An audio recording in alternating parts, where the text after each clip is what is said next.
So I didn't want traditional office space. So I bought a home, new construction, that we work in.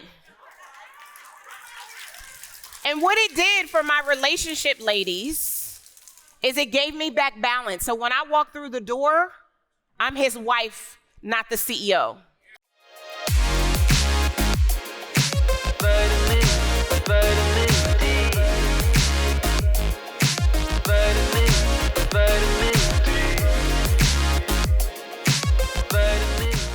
The first conversation that we're gonna have, so I appreciate someone who named how intentional is ISIS, ISIS with an I, how intentional we've been with curating the experience with you in mind. And one of the conversations that I wanted to have was how to navigate money and marriage.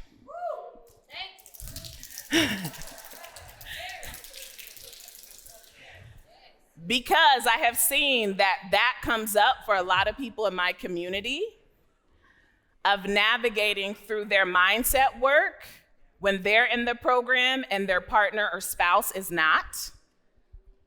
So they're doing mindset work and their partner or spouse is not enrolled in the program doing the mindset work. I've also come up, and I'll be very transparent, we have had conversations with people who are interested in joining our program, and they are like so clear that this is their next move. And then they say, I need to talk to my partner. And then when we check back in with them, they either ghost or their message has changed. So I wanted to have a conversation around money and marriage, and I also operate from a belief that I don't teach anything that I haven't done. I have not been married, and I believe married folks speak to married folks. So I can't give you advice on marriage because I ain't married. So I'm not gonna try and give you advice on marriage, which is why I wanted to invite Dr. Darnyelle back to the stage and have a conversation as a wife, as a business owner, as a spouse, and her story of how she has navigated money with her partner. So we're gonna go ahead and welcome back Dr. Darnyelle to the stage. Let's welcome her back. Hey. How y'all doing? Thank you. Whew. Where you want me? Okay. Hey, y'all. I like the couch. Yes, I like the couch. So first off, I just want to thank Dr. Darnyelle for coming back to be able to join us and have a really important conversation on marriage and money. So I have a lot of questions, and I'm sure people in the audience do. So can you first off just give us a little bit of context, because we don't want to assume, because I think some people assume that if you've gotten this far as a married person, that you and your partner have always been aligned from a mindset standpoint in terms of money. And so would that be an accurate or inaccurate assumption? That would be inaccurate. Okay, so if you could talk to us a little bit about what the, for the lack of a better word, what the misalignment might have looked like and what it looks like to work towards alignment and how you think about that. Hey there, I'm just popping in real quick because I want to make sure that you know about my free community that I have specifically for education consultants to be able to network, to be able to get access to resources. If you got a question about your business, even if your question is just like, where do I start? If your question is, yo, this client said this thing, how are other people handling it? I have a community for you and it's completely free. So if you go to the show notes and click on the link for my free Facebook group, Get Launch Consulting, and request to join, then we're going to be excited to have you a part of our community. So head to those show notes, click that link, and request to join our group.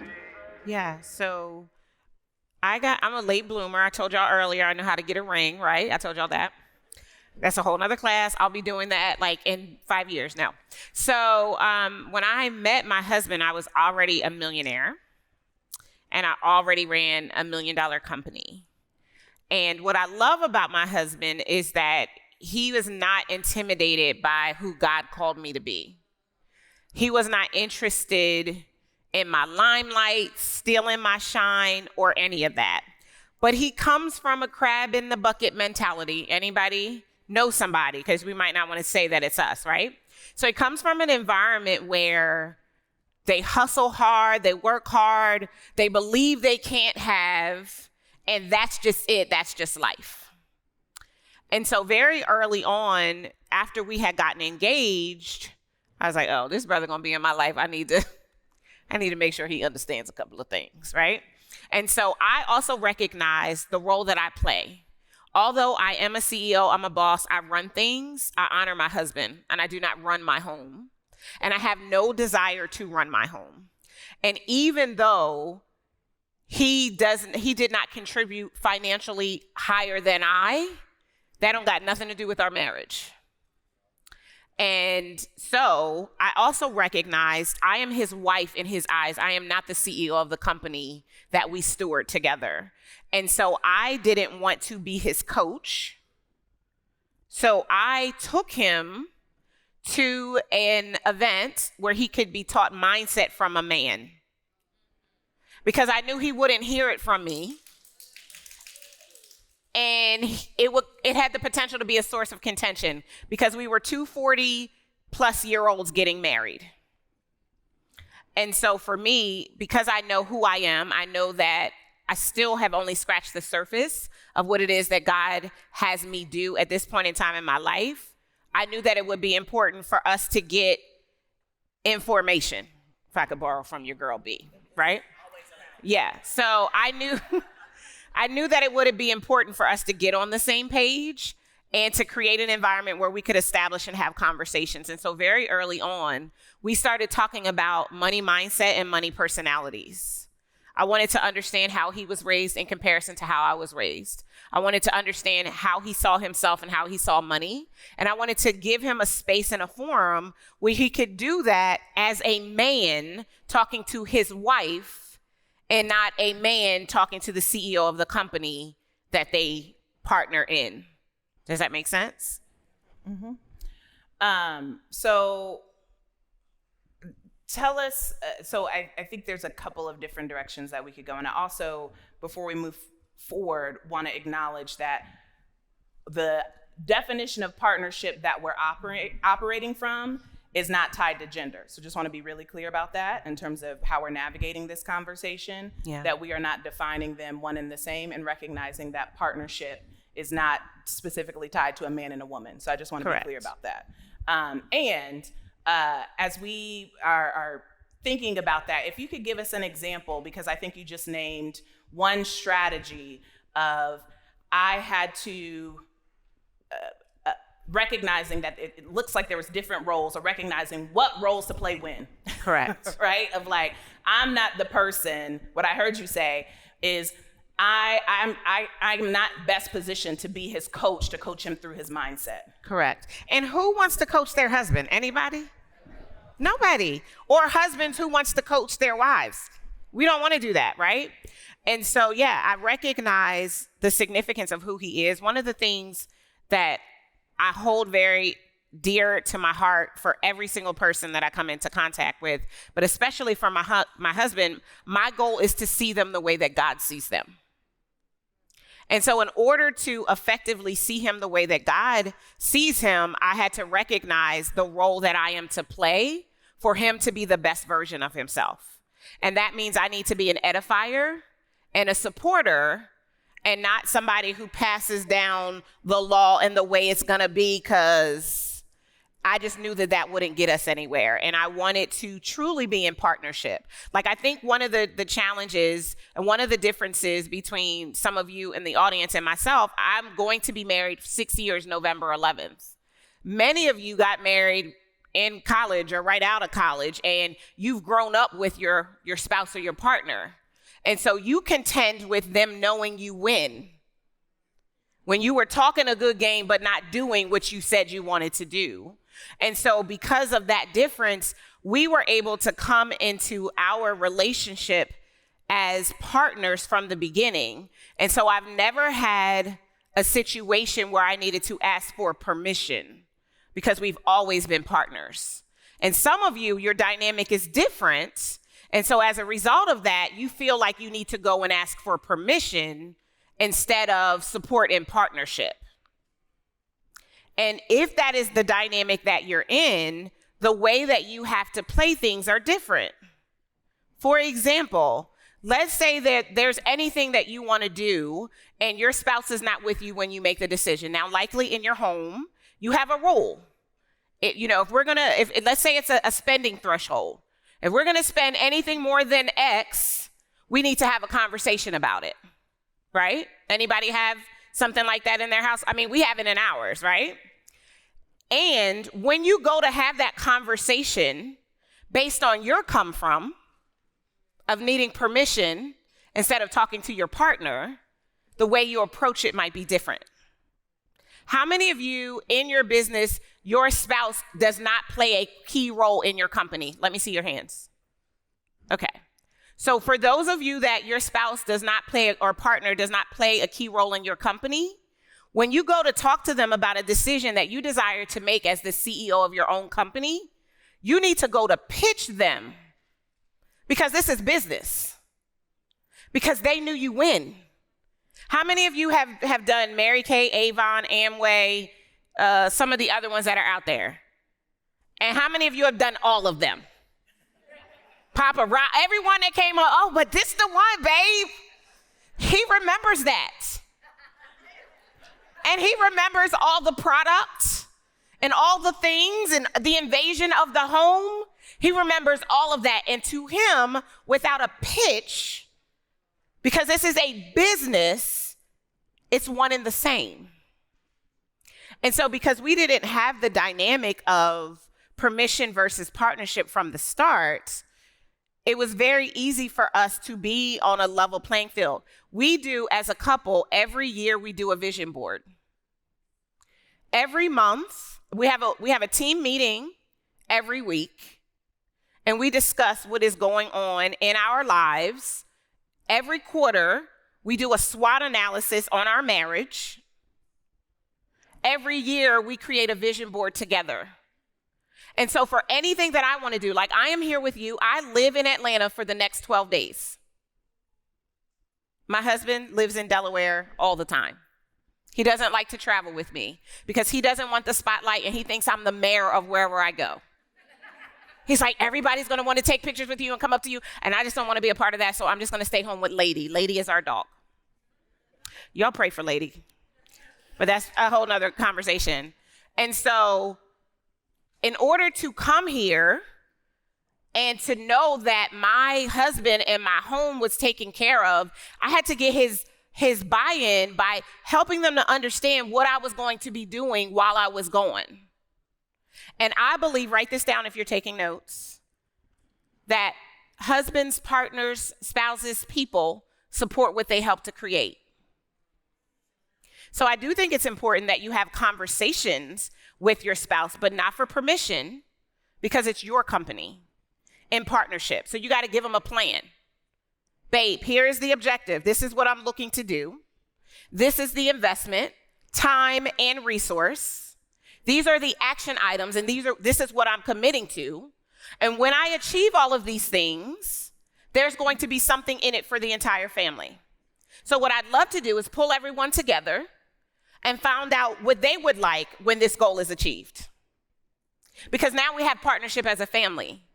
And so it creates a dynamic where when I have to go, he's cool because he knows that at the end of this is a first-class trip to the Maldives.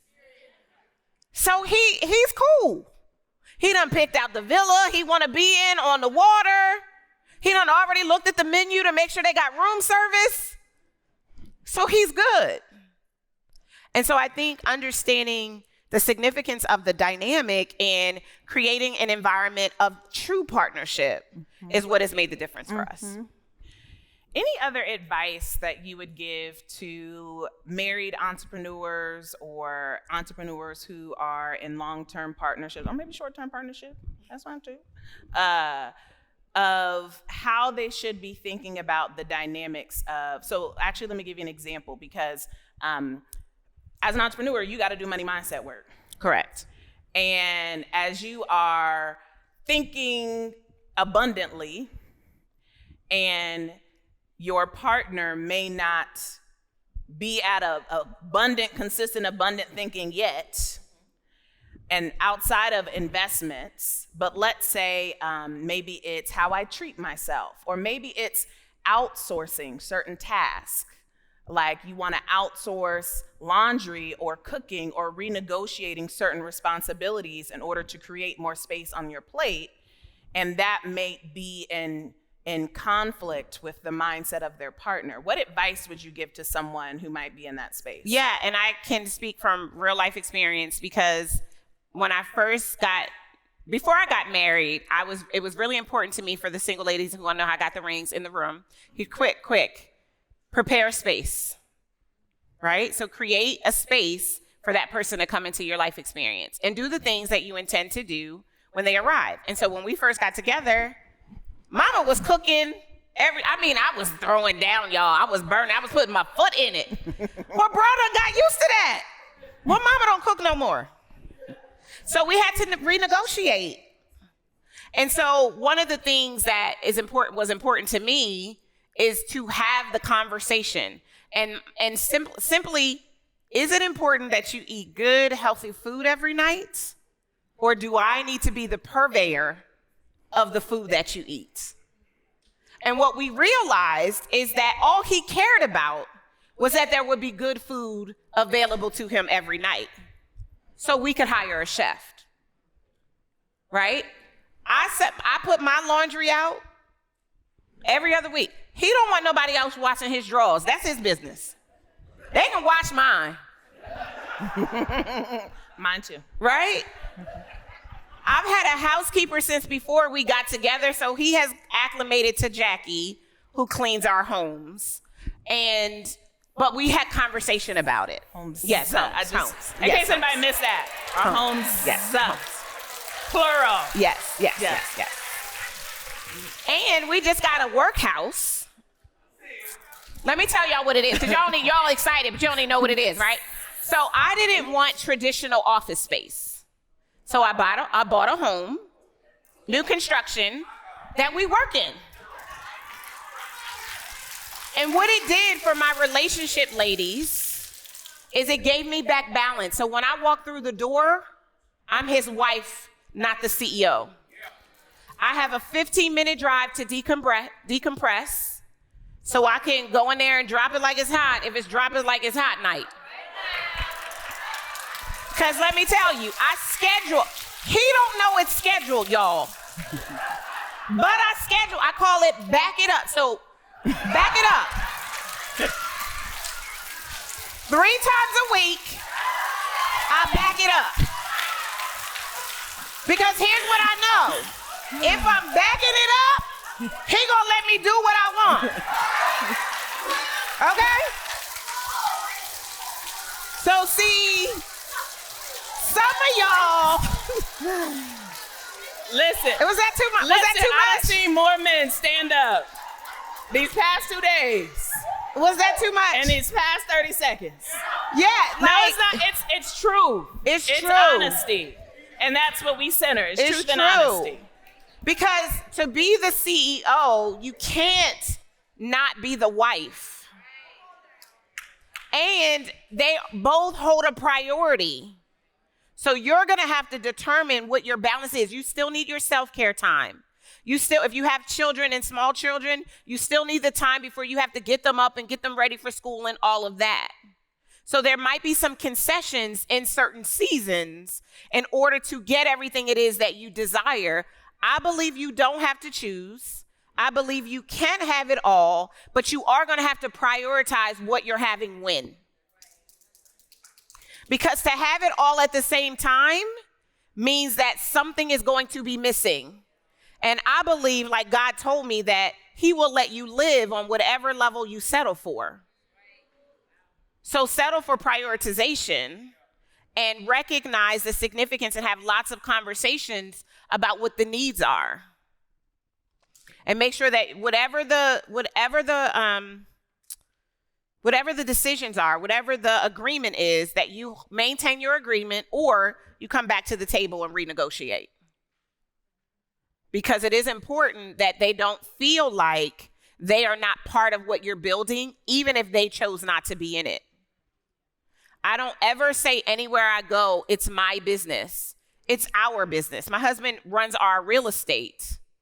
We have 24 doors, in case you were wondering, houses.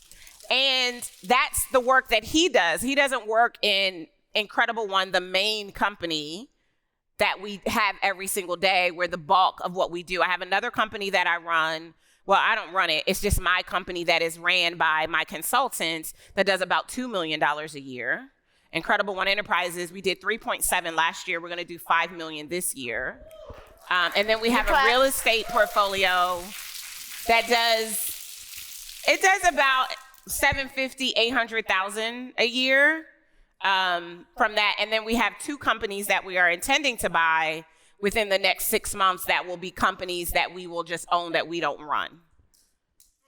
Because for me, it's important that we make money that we don't have to be active to earn.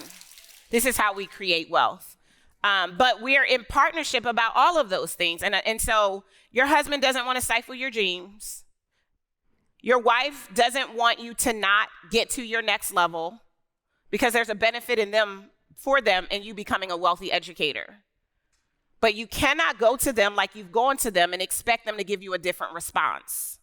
So if you want a different response, if you want a favorable response, if you want a response that validates that the decision that you are making to go to your next level is one that they can be a part of and one that they can rally behind, make a presentation to them.